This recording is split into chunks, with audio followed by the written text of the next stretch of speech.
name is Emily Heaphy, and I have been at Isenberg for, this is my 5th year, so I joined in 2018. I teach human resource management to undergraduates and MBA students. I also teach qualitative research methods to PhD students. What I'm interested in is really meaningful moments that people experience at work, and a lot of that has to do with relationships. I did an interview with somebody. This is the CEO of a company, and he had gone through some really hard times, and what he said is that a relationship at work had saved his life.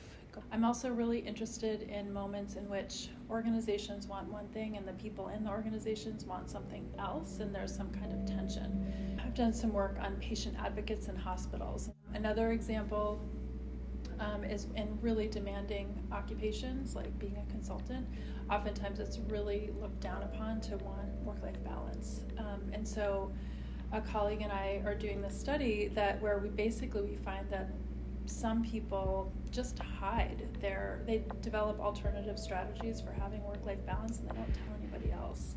And then the third example is a study I'm doing with a graduate student, and it's about workplace romances. And interestingly, there are literally no studies about this experience, so we're really excited about this work. I'm kind of in a phase where I'm really either into like spy thrillers or things that make me laugh out loud. So the last show that made me laugh out loud where I had to like leave the room and stop the show is Dairy Girls. I just love how much it makes me laugh.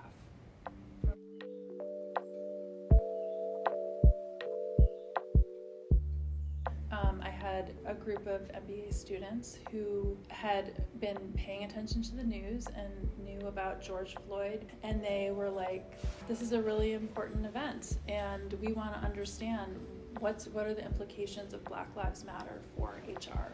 And so I really was able to develop relationships with them.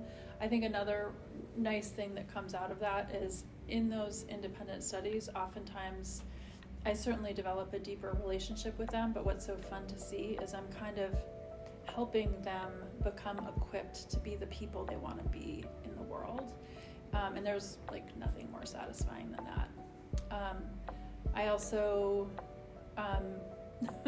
I guess I'll make a plug. I love it when my undergraduate students come to my office hours. Anytime I have a chance to get to know a student more, I really treasure those relationships.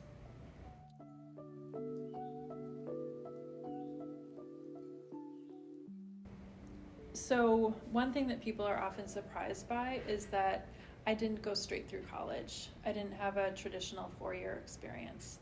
I went to one college, I went to another college, I worked for 2 years, and then I went back to college. Each of those experiences really taught me a lot. When I started college, college was being paid for. When I went back to college, I was paying for it myself. Lots of things changed, and I learned from all of it. But I think that that's often important to know, because when you're a student, you think, well, this person just spent a lot of time in school. It must have been easy, and it wasn't always easy for me. Another interesting thing about me, or it's so relevant for my current life, is I'm a soccer mom, and I'm proud of it. One other thing I thought I could share. So I had a birthday recently, and I had friends from different parts of my life get together.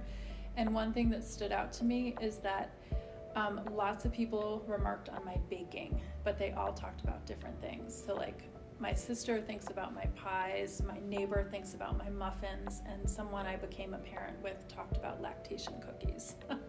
But in all of those different situations, I was baking. And I really do think that that's one of my love languages. It's one of the ways that I show people I care.